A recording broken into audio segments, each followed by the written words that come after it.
Another form of violence is femicide. Femicide is the intentional killing of a woman or a girl because she is a woman or a girl. The gender-related motivation of the killing may range from discrimination towards women and girls, harmful stereotypes to unequal power dynamics between women and men.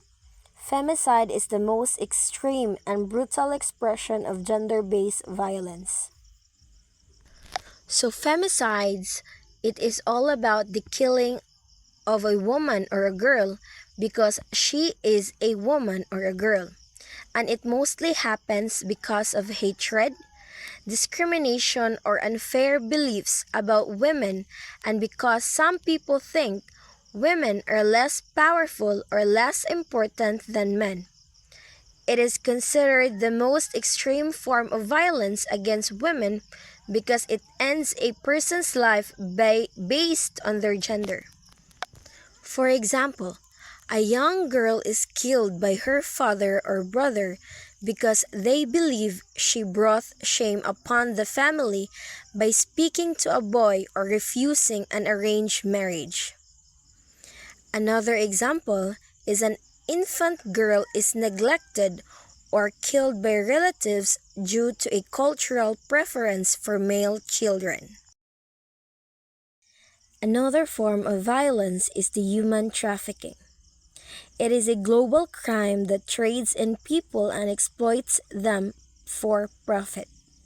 Physical and sexual abuse, blackmail, emotional manipulation, and the removal of official documents are used by traffickers to control their victims. Exploitation can take place in a victim's home country or during migration or in a foreign country. Human trafficking is when people are taken, tricked, or forced into the situations where they are used or controlled for someone else's benefit. It means people are treated like objects and used to make money, often through forced work or exploitation. Those who do this may hurt, threaten, or manipulate their victims and even take away their documents so they can't escape or they can escape or can happen, and it is mostly happen in another place or in another country. And there are types of human trafficking. It includes the sex trafficking, where compelling victims to engage in commercial sex acts for the profit of a trafficker. Next is the forced prostitutions, or victims are lured with full job promises. For example, they are lured with a job that is for modeling or waitressing, and then forced into brothels, massage parlors, or street-based sex works, or kaning himuon silang mga bayaran. And next is the Romeo or lover boy method. It is a trafficker grooms a victim into a romantic relationship and then manipulates or blackmails them into sexual exploitation. And next is the online sexual exploitation. It is coercing or forcing a victim to perform on webcams or produce pornography. This often targets children and has increased significantly with internet usage. Next is the harmful practices. Harmful practices are a violation of human rights that put women's and adolescents' sexual and reproductive health and rights at great risk. This includes the female genital mutilation or FGM, wherein it contains or it involves all the procedures, partial or total removal of the female external genitalia, or other injury to the female genital organs for non-medical reasons. It is most often carried out in young girls between infancy and age of 15.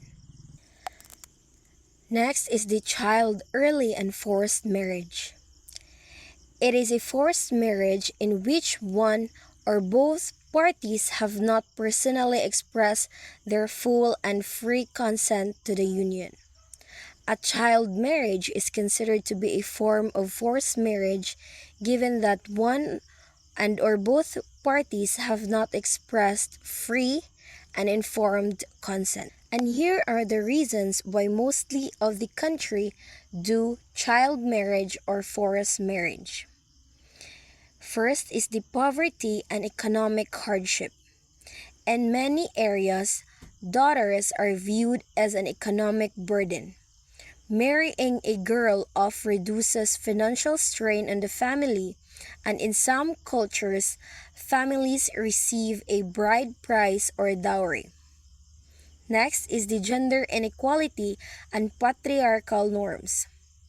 In deeply traditional societies, girls are often valued less than boys. Marriage is viewed as their primary life goal, and there is an overarching desire to control female sexuality and behavior. Next is protecting family honor. Families may marry off daughters at a young age to protect them from premarital pregnancy, which is heavily stigmatized and brings immense shame to their family. Next is the lack of education. When girls have limited access to quality education or are kept out of school due to high costs, they are significantly more likely to be married off early. And last is the child protection or during crisis. In conflict zones or disaster-prone areas, parents may marry off their daughters believing it will protect them from physical violence, sexual assault, or being abducted by armed groups. Lastly, the online or technology facilitated violence. It is a violence against women that any harmful act that is committed, assisted, aggravated, or amplified by the use of digital tools or information communication technologies. These acts can result in or have the potential to cause physical, sexual, psychological, social, political, or economic harm, as well as infringe on rights and freedoms. This violence can occur in online spaces, and it can be perpetrated offline through the use of technological means such as controlling a woman's whereabouts by using a GPS tracker. Online violence can include the following: the cyberbullying, and we are all familiar with this naman, right? Cyberbullying involves sending intimidating or threatening messages. Kana masigitag panghulga sa usa ka tawo through text or through chat. Next is the non-consensual sexting, sending explicit messages or photos without the recipient's consent. Kanini siyang magsend ka og mga photos or pwede sa siya videos nga walay pahintulot sa tag-iya ato nga photos or videos. Next is the doxing. It is a public release of private or identifying information about the victim. Doxing is a short for dropping dox. It is a malicious act of publicly releasing private, personally identifiable information about an individual or organization online without their consent. The goal is typically to harass, intimidate, embarrass, or encourage real-world harm against the target. Common information that is being doxed. The doxers scour the internet to compile a detailed profile of their victim. The released information often includes the real names of the victim, their home or work addresses, phone numbers and email addresses, private photos or correspondence, the financial information, which includes the banking information or the credit card details and the employment details. How did doxers usually get this information?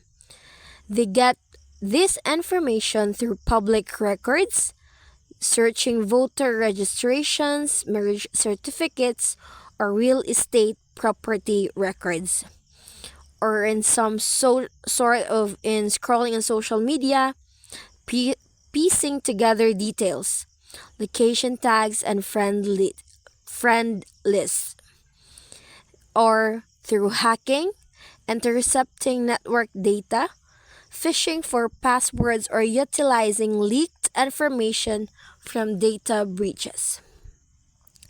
And mostly the consequences of doxing are harassment, cyberstalking, job loss, identity theft, or swatting. Swatting, it is a dangerous prank where a doxer calls emergency services with a fake threat to send heavily armed police to the victim's home. And that's the end of our report. Thank you.